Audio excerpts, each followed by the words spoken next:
Subscribe करिए हमारे channel को और बेल आइकन को दबाना ना भूलिए ताकि हमारे वीडियोस की नोटिफिकेशन सबसे पहले आप तक पहुंचे। हिंदी भाषा ज्ञान की कक्षा में आप सभी का स्वागत है। आज की कक्षा में हम भाषा मांद्री के अंतर्गत पाठ 15 बुआ का पत्र नामक पाठ का अध्ययन करेंगे। पत्र, जी हाँ बच्चों, जिसे अंग्रेजी में लेटर कहते हैं। लेटर हम किसी दूसरे को तब लिखते हैं जब हमें अपनी कोई बात या अपना कोई विचार या फिर उसे किसी अवसर पर निमंत्रण देना होता है, तब हम पत्र लिखते हैं। आपने अपने घरों में देखा होगा बच्चों, जब हमारे किसी रिश्तेदार की शादी होती है ना, किसी भाई बंधु के यहाँ कोई फंक्शन होता है, जन्मदिन का होता है या फिर मुंडन का होता है या फिर कोई भी ऐसा पूजा पाठ या ऐसा कुछ होता है शादी ब्याह, तो हमें एक सूचना मिलती है ना। सूचना कैसे मिलती है? एक कार्ड आता है, कार्ड में सारी डिटेल लिखी रहती है कि मतलब फंक्शन कब है, किस डेट को है, कितने बजे आना है ना, कहाँ पर है, किसका है, सारी चीज़ें उस पत्र में, सारी सूचना हमें उस पत्र के माध्यम से मिल जाती है। बच्चों, आजकल फ़ोन और मोबाइल के ज़रिए यह तो और भी ज़्यादा सुविधाजनक हो गया है ना।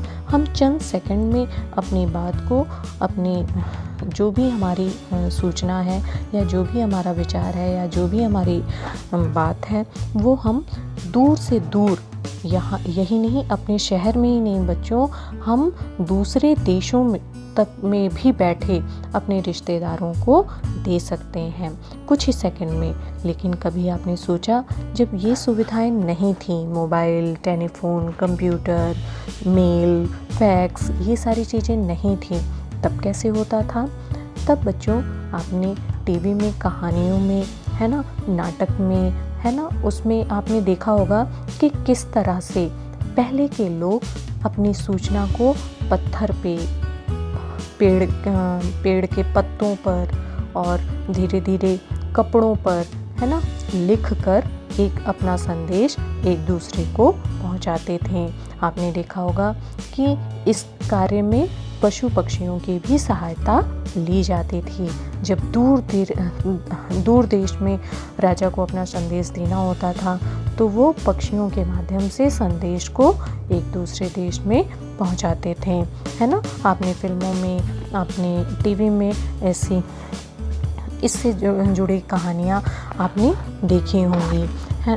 तो बच्चों, धीरे धीरे जब पेपर का चलन आया, जब पन्नों का चलन आया, तब जब आविष्कार हुए पन्नों के, तब क्या होने लगा बच्चों? फिर हम कागज़ और कलम की सहायता से अपनी सूचनाओं को एक दूसरे के माध्यम में आदान प्रदान करने लगे। यह संचार का बच्चों बहुत ही सस्ता साधन है। आज भी यह सबसे सस्ता और सबसे सरल साधन है।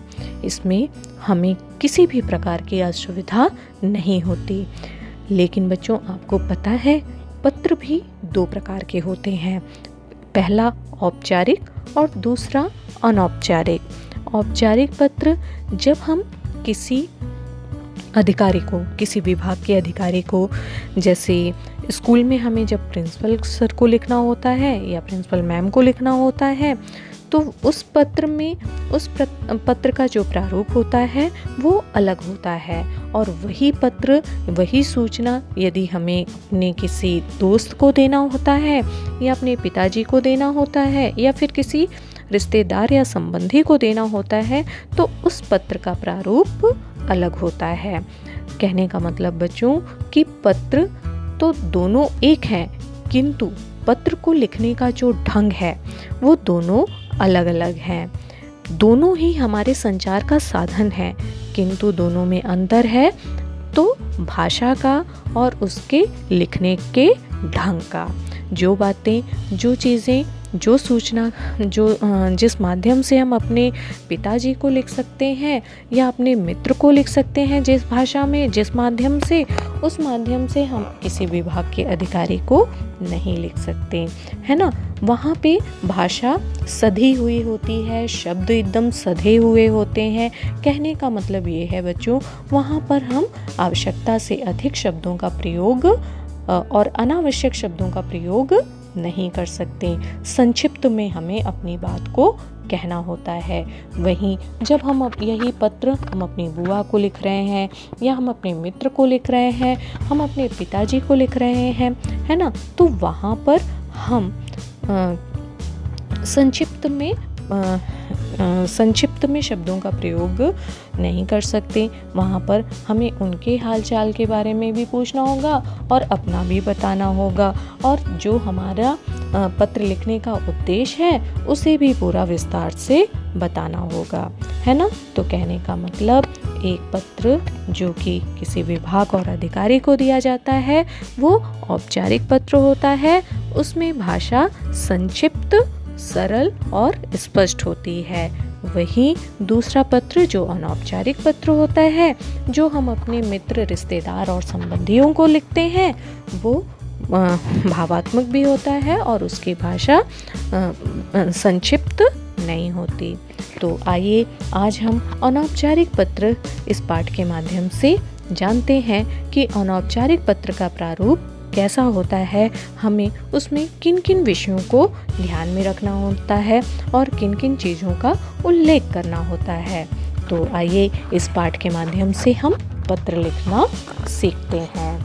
पाठ 15, बुआ का पत्र। बच्चों, पत्र लिखने से पूर्व हमें जहाँ पर भेजना है उसका पता भी लिखना होता है। जैसे लिफाफे में हम देते हैं ना, जब हम पोस्ट करते हैं तो वहाँ पे हमें पत्र का पता भी लिखना होता है। तो यहाँ पे देखिए, इसीलिए एड्रेस दिया हुआ है A105 105 वाणी विहार दिल्ली 110059 21/5/2014, है ना। चलिए अब हम पत्र को पढ़ते हैं। प्रिय शौर्य, शुभ आशीष, आजकल तो तुम्हारी छुट्टियां हैं, तुम खूब मजे कर रहे होगे। पत्र पढ़कर पता चला कि तुम छुट्टियों में नृत्य और चित्रकला सीख रहे हो। मुझे बहुत खुशी हुई। समय का सदुपयोग हो रहा है और तुम्हारी रुचियों का भी। तुम्हें बाल भवन के बारे में जानने की इच्छा है कि वह क्या क्या होता है, तो सुनो। बाल भवन की बात यह नई दिल्ली में बहादुर शाह जफर मार्ग पर स्थित है। यहाँ बच्चे वर्ष भर तरह तरह के क्रियाकलाप करते रहते हैं। उनमें चित्रकला और हस्तकला मुख्य है। बच्चों द्वारा बनाई गई मूर्तियों को अलग अलग रूप होता है। गणेश चतुर्थी पर बच्चे गणेश की प्रतिमाएं बनाते हैं। मिट्टी के लौंदों में से मिट्टी लेकर कभी शूण बनाते हैं, कभी लड्डू तो कभी छोटा सा चूहा बनाते हैं। कई बार सूंड अचानक नीचे लटक कर टूट जाती है तो पानी लगाकर चिपकाने का प्रयास करते हैं। एक दूसरे से हंसी मजाक करते हुए मिट्टी के हाथ बनाते हैं, उनमें लड्डू रखते हैं।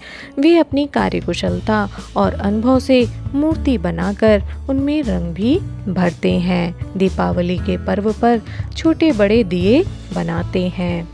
उनके कई प्रकार होते हैं, जैसे गोल, चौकोर, तिकोने, षटकोण और अन्य।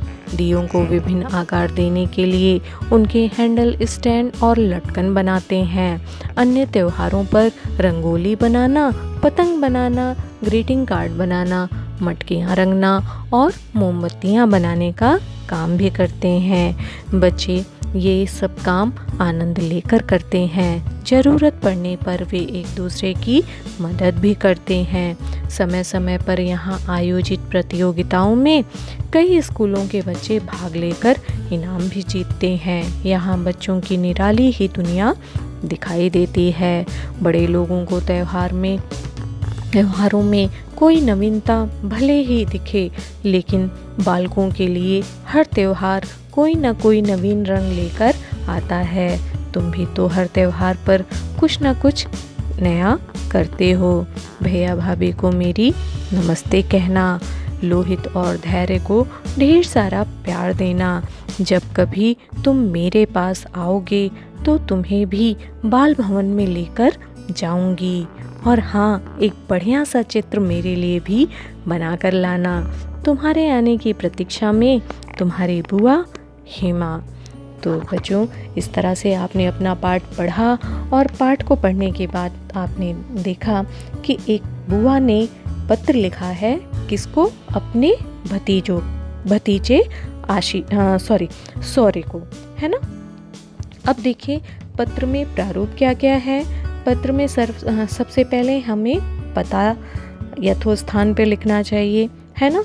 उसके बाद अभिवादन, है ना, जैसे प्रिय शौर्य, शुभ आशीष। अगर मैं बुआ को लिखती, यानी शौर्य अगर बुआ को लिखता तो क्या लिखता? सादर चरण स्पर्श। प्रिय बुआ, सादर चरण स्पर्श। लेकिन यहाँ पे कौन लिख रहा है पत्र? बुआ लिख रही हैं, इसलिए यहाँ पे क्या हुआ? प्रिय शौर्य, शुभ आशीष। अब उन्होंने अपनी पूरी बात, जो उनको पत्र लिखने का उद्देश्य था, उन्होंने विस्तार से पूरा उसकी चर्चा की और अंत में भाभी और भैया यानी घर के अन्य सदस्यों का भी अभिवादन किया और पत्र लिखने का भी धन्यवाद करते हुए, मतलब उस आभार व्यक्त करते हुए अपना अंत में अपना भी परिचय दिया। तो बच्चों, इस तरह से हमें पत्र में इन सब चीज़ों का ध्यान में रखना चाहिए। अब आज की कक्षा में बस इतना ही।